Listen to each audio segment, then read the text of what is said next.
Per a què contar contes?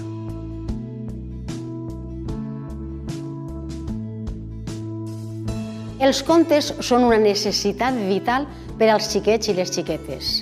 Paco Abril, que és mestre, escriptor i especialista en literatura infantil, diu que quan contem contes als xiquets i les xiquetes estem oferint-los uns dons.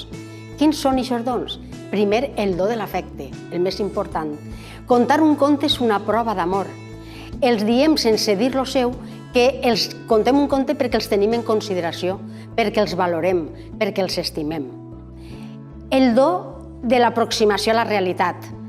Els xiquets anhelen saber i els contes els conten la veritat del que és la vida d'una altra manera que ells entenen perfectament.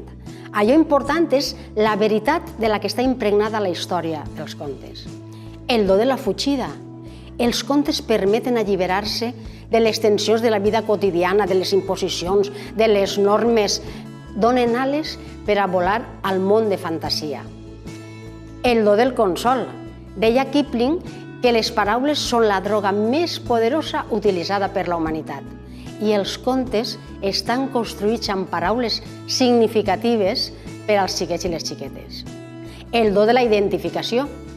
Ells es veuen reflectits en els contes de vegades com en un espill, perquè troben que hi ha personatges que passen per les mateixes situacions que ell o que estan tenint els mateixos problemes. Per això és tan important que la història acabi bé, perquè el final feliç els dona esperança.